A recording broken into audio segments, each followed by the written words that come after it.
वसन्तको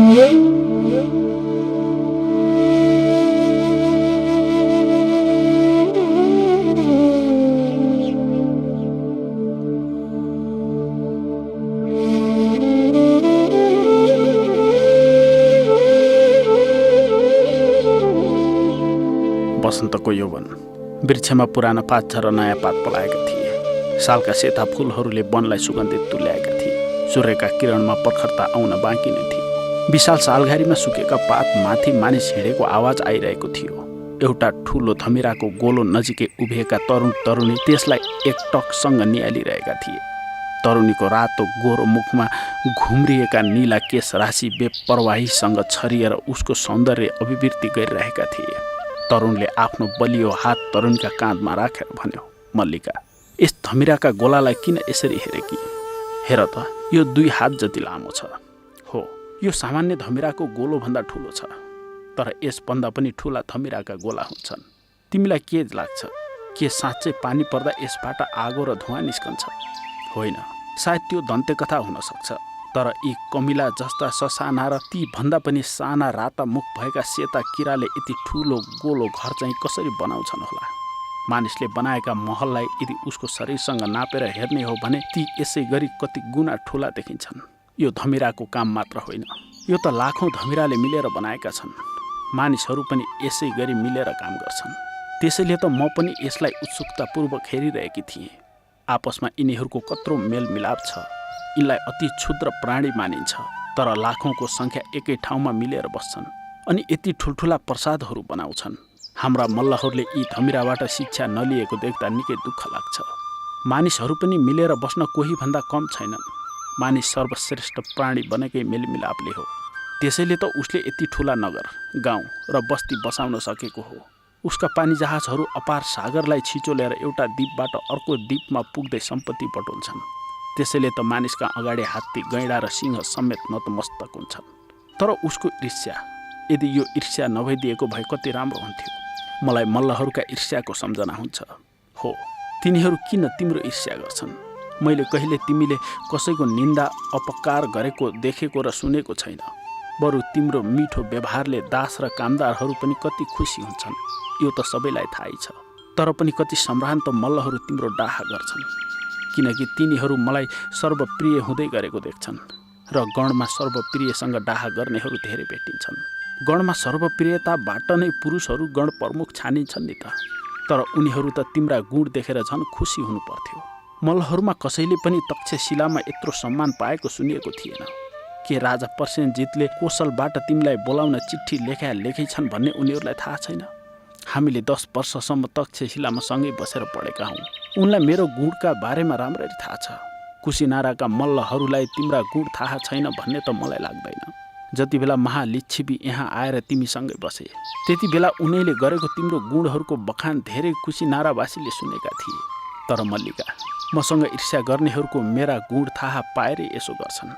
गुणवान र सर्वप्रिय बन्नु नै गणहरूमा ईर्ष्याको ठुलो कारण हो। मलाई मेरा बारेमा चिन्ता छैन। दुःख त यस कुरामा लाग्छ कि मैले मल्लहरूकै सेवाका लागि तक्षशिलामा परिश्रमपूर्वक शास्त्र विद्या सिकेँ। आज वैशालीका लिच्छिवीहरूलाई कोशल र मगधले आफू समान मान्छन्, तर कुशीनारा कोशल राजलाई आफूभन्दा माथिको मान्छ। मैले सोचेको थिएँ कि पावा, अनुपिया, कुशीनारा लगायत सबै 9वटै मल्ल गणलाई एउटै स्नेह बन्धनमा बाँधेर लिच्छिवीहरूको जस्तै मल्लहरूको एउटा सुदृढ गण बनाउनु पर्छ। 9 मल्ल मिलिसकेपछि पर्सेनजितले हामीतिर आँखा उठाएर पनि हेर्न सक्ने थिएन।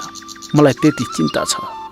बन्धुलको गोरो अनुहारको कान्ति ओइलाएको देखेर मल्लिकालाई चिन्ता लाग्यो र उसले प्रसङ्ग मोड्दै भनी, तिम्रा साथी शिकारमा जान तयार भएर बसेका होलान्, अनि म पनि जान चाहन्छु। घोडामा जाउँ कि पैदल? नीलगाईको शिकार घोडाका पिठमा बसेर गर्न सकिँदैन मल्लिका। अनि यो घुँडासम्म लत्रेको लुङ्गी, यो 3 हातसम्म फैलिएको बर्को र यो अस्तव्यस्त कपाल नागिनी झैँ हावामा उडाउँदै शिकार खेल्न जाने, यी तिमीलाई मन पर्दैनन् र? मन पर्दैनन्। उसले मल्लिकाका रातो ओठमा चुम्बन गर्दै भन्यो, मलाई मल्लिका नामसँग जोडिएका हरेक चिज मन पर्छन्, तर शिकार गर्न जाँदा जङ्गलका झाडीहरूमा पनि दौडिनु पर्छ नि त। यिनलाई त म अहिले तिम्रै अगाडि मिलाइहाल्छु नि। यति भनेर मल्लिकाले लुङ्गी कसेर बाँधी, कपाल मिलाएर शिरमाथि जुरो बनाई अनि भनी, बन्दुल, मेरो बर्काका फेटा बनाइदेऊ न।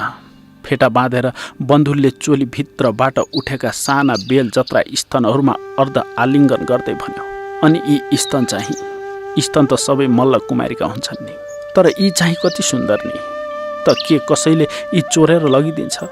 तरुणको नजर लाग्छ। तिनलाई थाहा छ यी बन्धुलका हुन् भन्ने, तिमीलाई अप्ठ्यारो हुन्न भन्ने मल्लिका। भित्रबाट म आफ्ना गाम्छाले यिनलाई बाँधिदिन्छु। लुगा बाहिरबाट हेरेर तिमी तृप्त भएनौ जस्तो छ। मुस्कुराउँदै बन्धुलको मुखमा चुम्बन गर्दै मल्लिकाले भनी। बन्धुलले चोली पन्छाएर सेतो स्टफिक जस्तो छातीमा बसेका ती राता बाटुला स्तनलाई गाम्छाले बाँधिदियो। मल्लिकाले चोली मिलाउँदै भनी, अब त तिम्रो खतरा टरे है बन्धुल।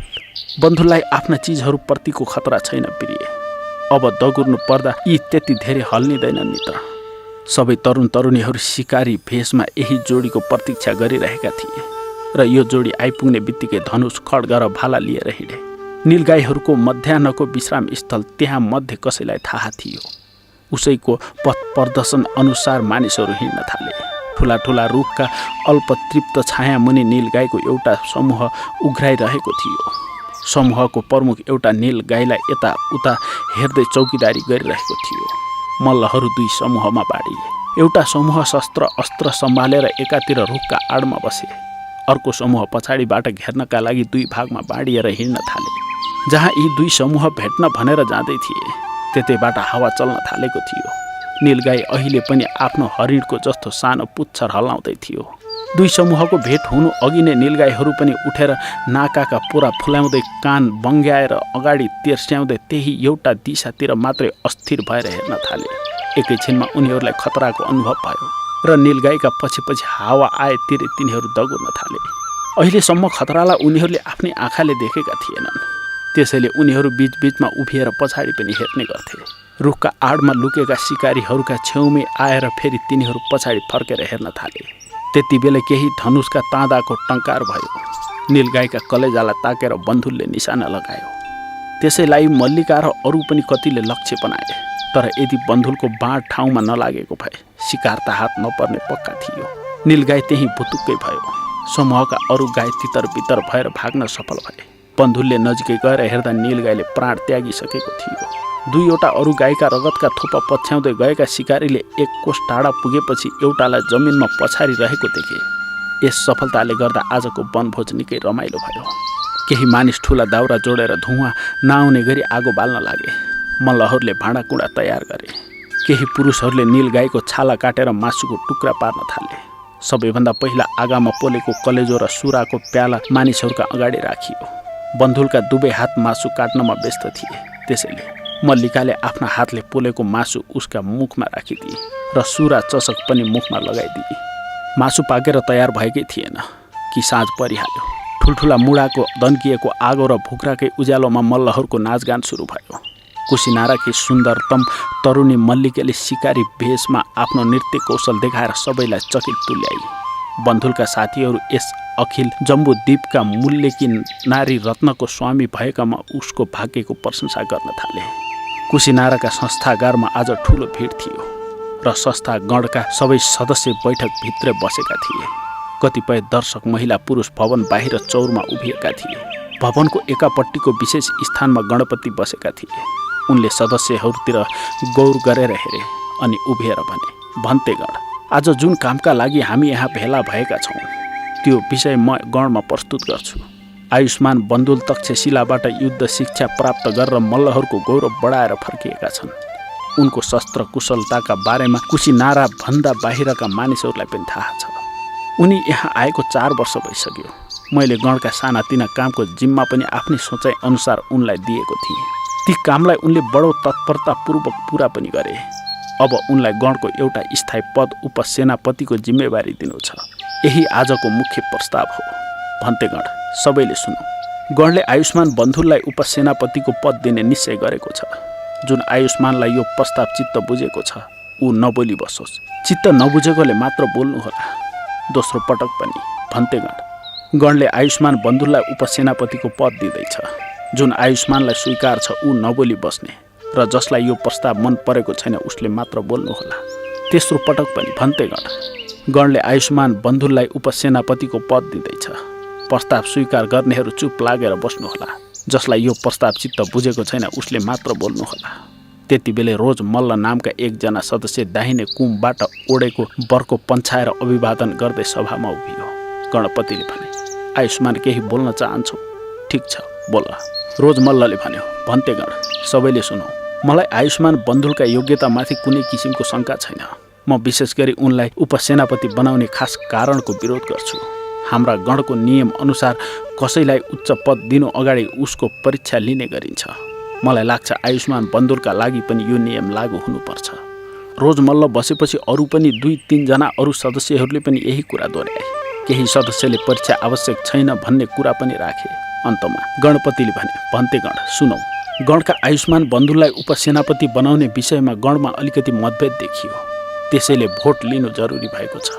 सालाका ग्राहक छन्दशालाहरू लिएर तपाईँहरूका माझ आउँदैछन्। तिनका एउटा हातमा राता सालाका छन् भने अर्का हातमा काला सलाका। राता सलाका हुन्छ भन्नका लागि र काला सलाका हुँदैन भन्नका लागि प्रयोग हुनेछ। जो आयुष्मान बन्धुलका पक्षमा रहेको प्रस्तावलाई स्वीकार गर्नुहुन्छ उहाँले राता सलका लिनुहोला। जो आयुष्मान बन्धुलको प्रस्ताव स्वीकार गर्नुहुन्न उहाँले काला सलका लिनुहोला। सलका ग्राहकहरू छन्द सलकाहरू लिएर एक सदस्य कहाँ गए। सबैले आफ्नो इच्छा अनुसार एक-एकवटा सलका लिए। फर्केर आएपछि गणपतिले बचेका सल्काहरू गने। राता सल्का धेरै रहेछन्, काला सल्का कम थिए, जसको अर्थ भयो सदस्यहरूले काला सल्का बढी लिएका थिए र पक्षमा भन्दा विपक्षमा बढी मत पर्यो। गणपतिले घोषणा गरे, भन्तेगण सबैले सुनौ, काला सल्काहरू बढी लिएका छन्। त्यसैले मलाई लाग्छ गण आयुष्मान रोजसँग सहमत छ। अब गणले आयुष्मान बन्धुलसँग कुन किसिमको परीक्षा लिने भन्ने निश्चित गरोस्। लामो समयसम्मको वाद विवाद र छन्द सल्का उठाउन लगाएपछि बन्धुललाई एकै सासमा काठका 7वटा गाडिएका किला काटिसक्न लगाउनु पर्ने निश्चित भयो। यसका लागि 7औं दिनको समय टुङ्गो लगाएर सभा विसर्जन भयो। 7औं दिन कुसिनाराका मैदानमा स्त्री पुरुषहरूको ठुलो भिड लाग्यो। मल्लिका पनि त्यही थिए। नजिकै तर अलग अलग बलिया काठका 7वटा किला ठोकिएका थिए। गणपतिको आज्ञा पाएर बन्धुल तरवार लिएर तयारीमा बस्यो। सारा जनमण्डली सास रोकेर हेर्न थाल्यो। बन्धुल मल्लका दृढ हातमा त्यो लामो तरवार देखेर मानिसहरू उसको सफलतामा निश्चित जस्तै थिए। बन्धुलको बिजुली झैँ चम्किने तरवारलाई उचालिँदै झर्दै गरेको मानिसहरूले देखे। पहिलो किलो काटियो, दोस्रो, तेस्रो हुँदै 6औं किलामा हान्दा बन्धुलका हातमा झनन्न आवाज आयो। उसको निधार खुम्चियो र उत्साह मर्यो। बन्धुलको तरवार 7औं किलामा अन्तिममा पुग्दा नपुग्दै रोकियो। बन्धुलले छिटो छिटो काटिएका किलाका टुप्पातिर एकपटक हेऱ्यो। उसको शरीर काँपिरहेको थियो। मुख रिसले रातो भएको थियो, तर ऊ चुपचाप केही नबोली बस्यो। गणपतिले 7औं किलो काटिएर नटुक्रिएको घोषणा गरे। मानिसहरूको सहानुभूति बन्धुलतर्फ थियो। घर आएपछि मल्लिकाले बन्धुलको रातो र गम्भीर अनुहार देखेर आफ्नो उदासी बिर्सिएर उसलाई सान्त्वना दिनु खोजी। बन्धुलले भन्यो, मल्लिका, म माथि ठुलो धोका भयो। मलाई यसको आशा थिएन। के भयो प्रिय? एक किलामा फलामका सुइरा गाडिएका रहेछन्। 5औं किलासम्म त मैले केही थाहै पाइनँ।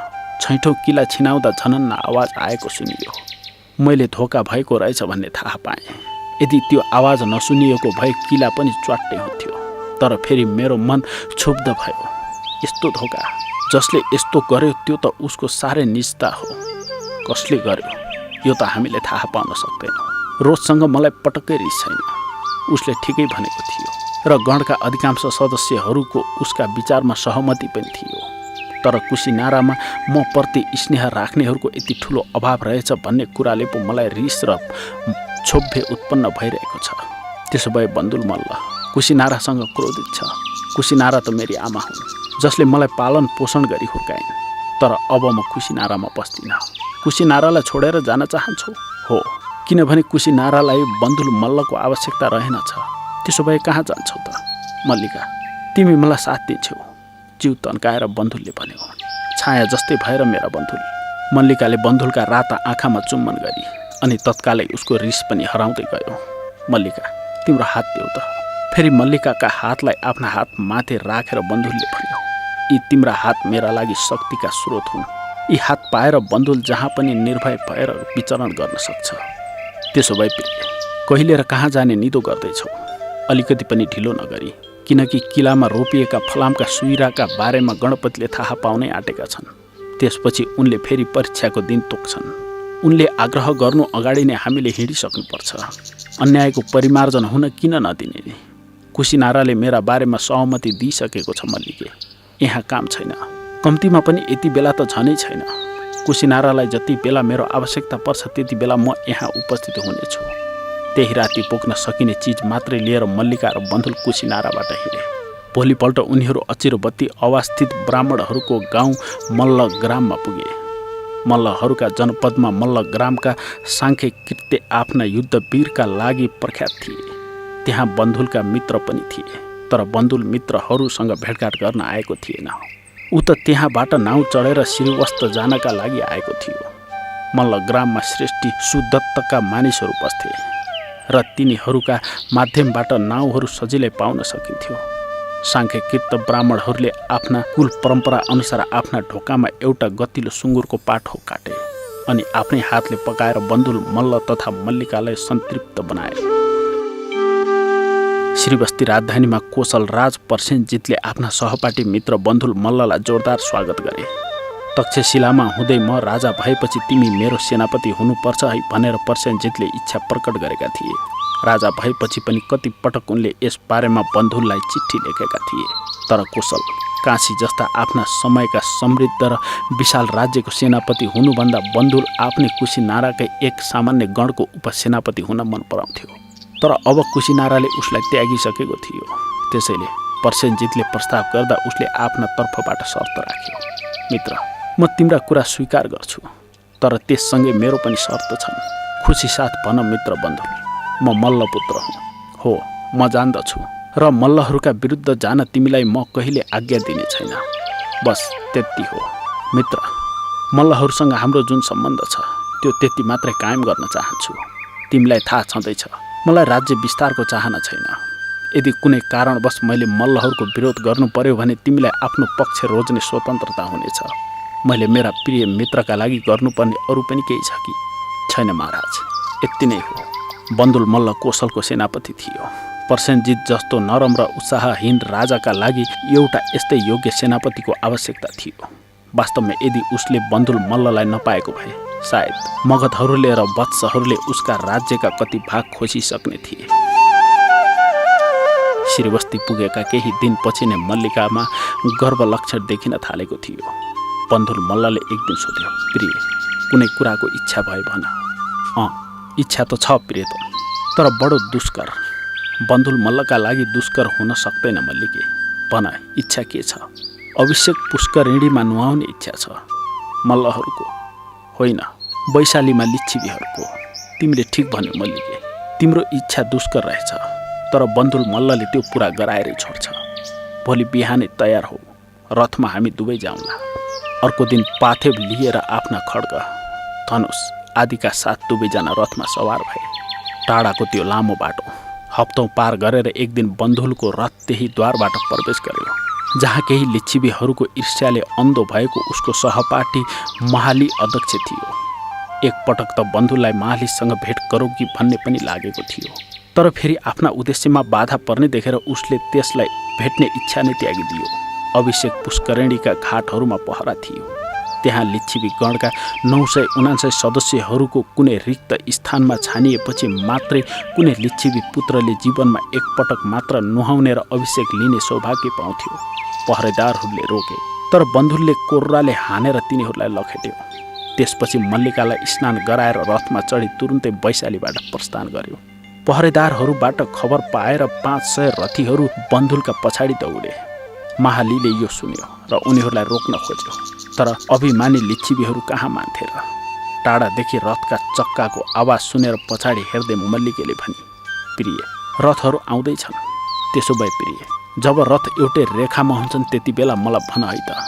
मल्लिकाले त्यस्तै बेला पारेर बन्धुललाई सूचित गरी। पुराना इतिहासकारहरू भन्छन् कि बन्धुलले तन्काएर एउटा बाण हान्यो अनि त्यो बाण 500 लिच्छिवी रथीहरूका कम्मरलाई छेड्दै बाहिर निस्कियो।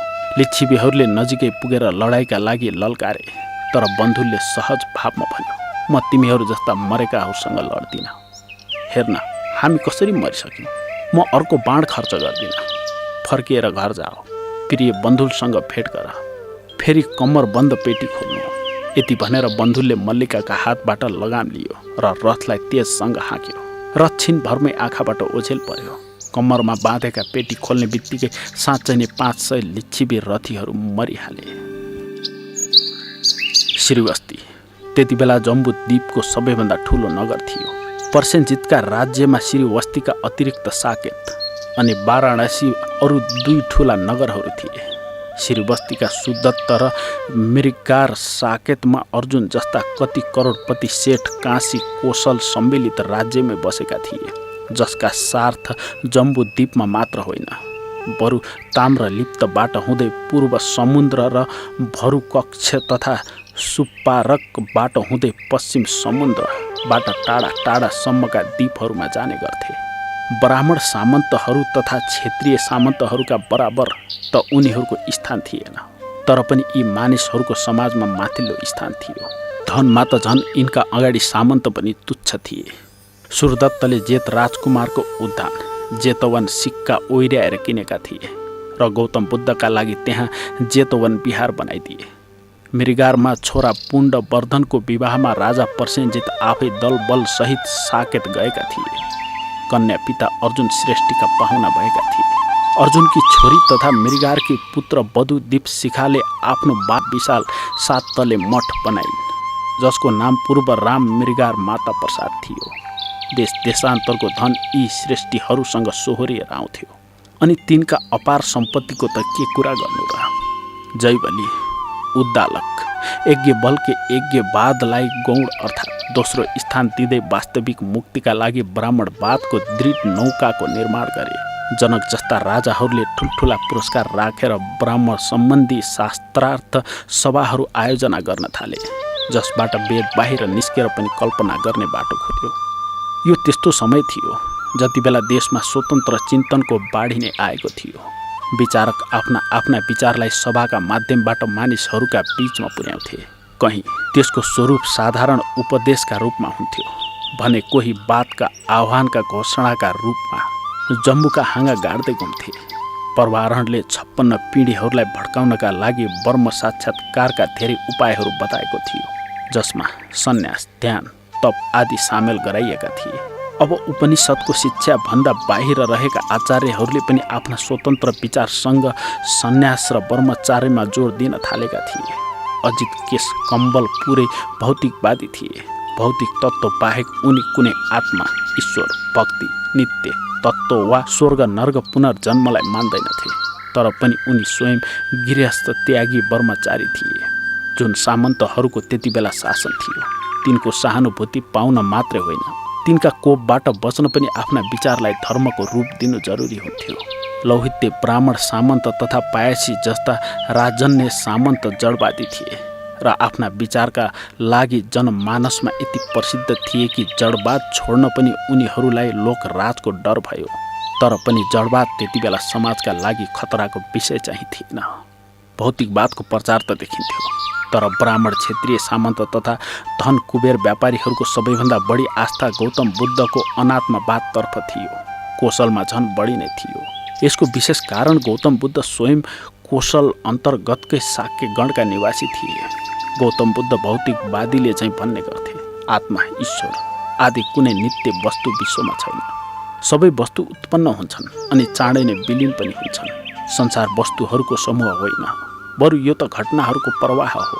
समझदार मानिसका लागि यी विचार नै युक्तिसङ्गत र चित्त बुझ्दो लाग्दथे। तर यस्ता अनित्यवादबाट लोक मर्यादामा धनी गरिब, दास स्वामी जस्ता भेदमा ठक्कर लाग्न सक्थ्यो। त्यसैले त अजितको भौतिकवाद सामन्त र व्यापारिक वर्गमा लोकप्रिय बन्न सकेन। गौतम बुद्धले आफ्ना अनात्मवाद, जडवादमा केही अरू कुरा मिलाएर त्यो तितोपनलाई मिल्काइदिएका थिए। उनको भनाइ थियो, कुनै नित्य आत्मा नभए पनि चेतना प्रवाह, स्वर्ग वा नर्क आदि मानिसभित्र एउटा शरीरबाट अर्को शरीर, एक शरीर प्रवाहबाट अर्को शरीर प्रवाहमा परिवर्तन भइरहन्छ। यस विचारमा पर्वारण राजाद्वारा आविष्कार गरिएको हतियार पुनर्जन्म हटाउने पुरै सम्भावना थियो। गौतम बुद्धले यति कोरा भौतिकवादको मात्रै प्रचार गरेका भए निश्चय नै श्रीवस्ती, साकेत, कौशाम्बी, राजगृह, अद्रिकाका श्रेष्ठी राजाले न आफ्ना थैली खोल्थे। न ब्राह्मण क्षेत्रीय सामन्त तथा राजा उनका चरणमा शिर निहुराउने पंक्तिबद्ध हुन्थे। श्रीबस्तीका उच्च वर्गका महिलाहरूलाई गौतम बुद्धका मतमा बढी आस्था थियो। पर्सेनजितकी पटारानीकी मल्लिका देवी बुद्ध धर्ममा धेरै अनुरक्त थिइन्। उनका नगरका सेठकी पुत्र वधु र उनकी साथी विशाखाले आफ्नो श्रद्धाका कारण पूर्व राम जस्तो एउटा मठका बिहार नै बनाएर दान दिएकी थिइन्। बन्धुल मल्ल सेनापतिकी पत्नी मल्लिका पटरानीकी बढी प्रिय सखी थिइन्। उनीबाटै प्रेरित भएर मल्लिका पनि बुद्धका उपदेशहरू सुन्न जान थालिन् र केही समयपछि उनी पनि बुद्धोपासिका भएरै छाडिन्। मल्लिकाको घर पनि अब निकै समृद्ध भइसकेको थियो। कोषका जस्ता समृद्ध राज्यका सेनापतिको घर समृद्ध त हुने नै भयो। मल्लिकाका 10 वीर छोरा भए। ती राजसेवाका उच्च पदमा आसीन थिए। बन्धुल मल्लले एक युगसम्म राजामाथि आफ्नो प्रभाव जमाइ नै रहे। यही बीचमा उनका धेरै शत्रु पनि भए। अर्को जनपदको मान्छे त्यति ठुलो पदमा रहेको उनीहरू देख्न चाहँदैनथे। ईर्ष्यालुहरूले राजा कहाँ कुरा लाउन थाले। राजा केही मन्द बुद्धिको थियो। बन्धुल मल्ल त राजालाई बुद्धिहीन भन्छ भनेर राजालाई भड्काए। अन्तिममा यतिसम्म भने कि सेनापति राज्य खोज्न चाहन्छ। पर्सेनजितलाई कुरो ठिकै होला जस्तो लाग्यो। उनी उसका र आफ्ना शत्रुका हातमा नाच्न थाले। बन्धुल मल्ललाई चिन्तित देखेर एक दिन मल्लिकाले भनिन्, प्रिय तिमी किन चिन्तित छौ? किनकि राजाले ममाथि शङ्का गर्न लागेका छन्। त्यसो भए सेनापतिको पद छाडेर कुसिनारा जाउँ न त। त्यहाँ आफ्नो जीविकाका लागि हामीसँग प्रशस्तै कर्मान्त पनि त छँदैछ नि। त्यसो गर्दा त राजा आफ्ना शत्रुका हातमा छाडिन्छन्। देख्दैनौ मल्लिका, मगधराज अजात शत्रुले काशीमा कति पटक आक्रमण गरिसक्यो। एक पटक हामीले त्यसलाई बन्दी पनि बनायौँ। महाराजले उदारता देखाउँदै राजपुत्री वज्रासँग विवाह गरेर उसलाई छाडिदिए। तर अजात शत्रु सारा जम्बू द्वीपको चक्रवर्ती बन्न चाहन्छ। मल्लिका, ऊ यस विवाहबाट चुप लाग्नेवाला छैन। उसका गुप्तचर राजधानी भरि छरिएका छन्। हाम्रो अर्को छिमेकी अवन्ती राजको ज्वाइँ वत्सराज उदयनयनको नियत पनि ठिक छैन। त्यो पनि सिमानामा तयारी गर्दैछ। यस्तो बेलामा श्रीवस्तीलाई छोडेर जानु त ठुलो कायरता हुन्छ नि मल्लिका। अनि मित्रद्रोह पनि। मलाई मेरो चिन्ता छैन मल्लिका। युद्धमा म कति पटक मृत्युको मुखमा पुगेर फर्किएको छु। त्यसैले कुनै पनि बेला मृत्युले मलाई निलिहाल्यो भने पनि कुनै ठुलो कुरा होइन। मालिकीकी छोरी मल्लिका साधारण कामदार छोरी भएर पनि आफ्ना गुणले गर्दा पर्सेनजितकी पटरानी बनेकी थिइन्। तर अब ती छैनन्। ती मरिसकिन्। ती भएकी भए पनि हुन सक्थ्यो। चाटुकारले राजाका कान यति खराब पार्न सक्ने थिएनन्। एक दिन राजाले सीमान्तमा विद्रोह भयो भनेर बन्धुल मल्लका 10 भाइ छोरालाई पठाए। तिनीहरू युद्धमा सफल भएर फर्कँदै गर्दा षड्यन्त्रपूर्वक ढङ्गले तिनै छोराहरूका विरुद्ध बन्धुल मल्ललाई पठाए।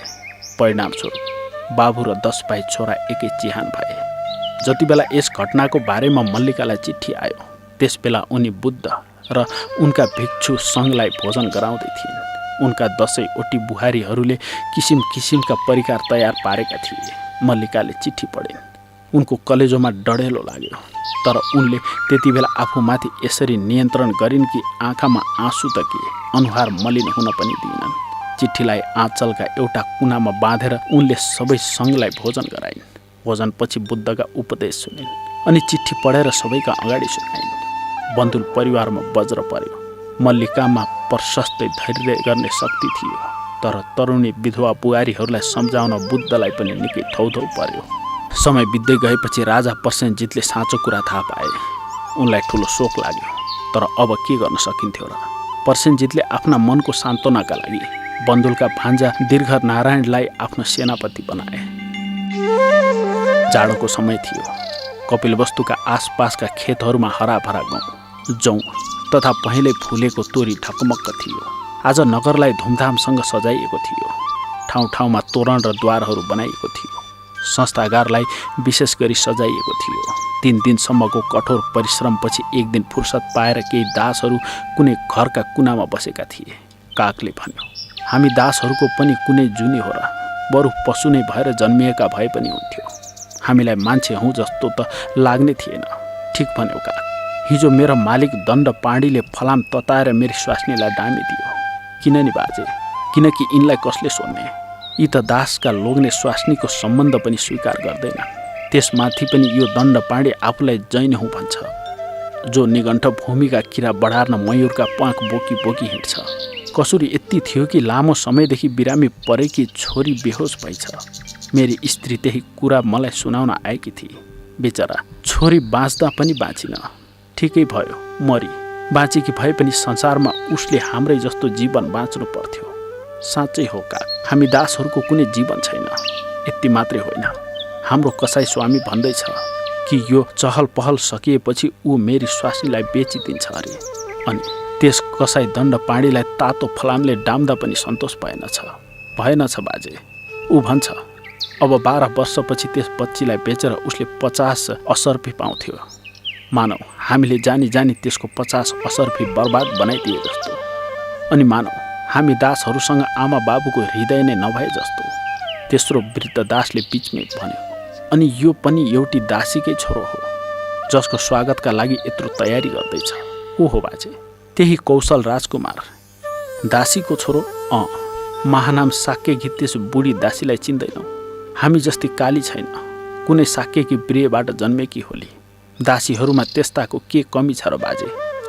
म भन्दै थिएँ, त्यस दासीबाट महानामकी एक छोरी पैदा भएकी थिए। एकदम गोरी, एकदम सुन्दरी, हेर्दा साक्य स्त्री जस्तै देखिन्थे। किन नदेखियोस् त? दासीकी होस् कि अरू कि, राम्रा केटीहरूलाई मल्लिकहरूले बडो रुचिपूर्वक पालन पोषण गर्छन्। कौशल राज प्रसेनजित कुनै साक्य कुमारीसँग विवाह गर्न चाहन्थे, तर कुनै साक्य उनलाई छोरी दिन चाहँदैनथ्यो। साक्य आफूलाई तिनै लोकका कुलीन ठान्दछन् का, अनि पुरै इन्कार गर्दा कौशल राजले साक्य गणमाथि रिस पोख्ने थिए। त्यसैले महानामले यही आफ्नी दासीबाट जन्मेकी छोरीलाई साक्य भनेर प्रसेनजितलाई दिए। त्यही दासीकी छोरी वर्षभ क्षेत्रीयको छोरो हो यो राजकुमार। तर अब त त्यो पनि हाम्रा रगतको त्यस्तै प्यासी होला जस्ता कि साक्यहरू छन्। तर अब त त्यो पनि हाम्रा रगतको त्यस्तै प्यासी होला जस्ता कि साक्यहरू छन्। बाजा बज्न थाले। साक्यहरूले कौशल राजकुमारलाई भित्र लगेर संस्थागारमा धुमधामसँग स्वागत गरे। यद्यपि मनमनै दासी पुत्र ठानेर सबैजना उसलाई घृणा गरिरहेका थिए। राजकुमार आफ्ना मावली कुलको स्वागत अनि हजुरबुवा महानामको आशीर्वाद पाएर खुसीका साथ कपिल वस्तुबाट बिदा भयो। दासी पुत्रका पाइला परेकाले संस्थागार अपवित्र भएको थियो, त्यसैले त्यसलाई चोख्याउनु आवश्यक थियो। कति दास दासीहरू आसन दुधले धोई शुद्ध बनाउँदै थिए। एउटी मुखाले दासी आसन धुँदै गर्दा दासी पुत्र राजकुमारलाई हजारौं गाली गरिरहेकी थिए। राजकुमारका एउटा सिपाहीले आफ्नो भाला संस्थागारमा बिर्सिएर छोडेर गएको रहेछ। फर्केर भाला लिन आउँदा उसले दासीका गालीलाई ध्यानपूर्वक सुन्यो। बिस्तारै बिस्तारै राजकुमारले सबै कुरा थाहा पायो। उसले प्रतिज्ञा गर्यो कि म कपिल वस्तुलाई साक्यहीन बनाइदिन्छु। तर उसले पछि गएर त्यो पूरा गरेरै देखायो। उसको क्रोधको दोस्रो लक्ष्य थियो प्रसेनजित, जसले उसलाई दासीबाट जन्माएको थियो। दीर्घनारायणले आफ्ना मामा र मामाका छोरा भाइहरूको हत्या बिर्सन सकेको थिएन। उता बुढेसकालमा आफ्ना सम्पूर्ण गल्तीहरूको पश्चाताप गरेर बसेको प्रसेनजित बढीभन्दा बढी विश्वास र विनम्रता देखाउन चाहन्थ्यो। एक दिन मध्याह्नको भोजनपछि उसलाई बुद्धको सम्झना भयो। केही योजन पर साक्यहरूका कुनै गाउँमा बसेका छन् अरे भन्ने सुनेर कारायण र केही सैनिकहरूलाई लिएर त्यसतर्फ लाग्यो। उसले बुद्धका गृहमा जानु अघि मुकुट, खड्ग आदि राज चिन्हहरू कारायणलाई राख्न दियो। कारायण राजकुमारसँग मिलेको थियो। उसले राजकुमारलाई राजा घोषित गरेर एउटी रानीलाई त्यही छोडेर ऊ श्रीवस्तीतर्फ लाग्यो। निकै बेरसम्म उपदेश सुनेर प्रसेनजित बाहिर निस्कियो। रानीले रुँदै रुँदै सबै बेली विस्तार लगाइन्। त्यहाँबाट प्रसेनजित आफ्ना भान्जा मगधराज अजात शत्रुसँग मद्दत माग्न राजगृहतिर गयो। बुढेसकालमा हप्तौं हिँड्नु पर्दा उसको शरीर थाकेर गलिसकेको थियो। बेलुका जब ऊ राजगृहमा पुग्यो, त्यति बेला नगरद्वार बन्द भइसकेको थियो। नगरवासीको एउटा पार्टीमा बसेको प्रसेनजितको त्यही राति मृत्यु भयो। बिहानी पख रानीको विलाप सुनेर आजाद शत्रु र वज्रा दौडिएर आए।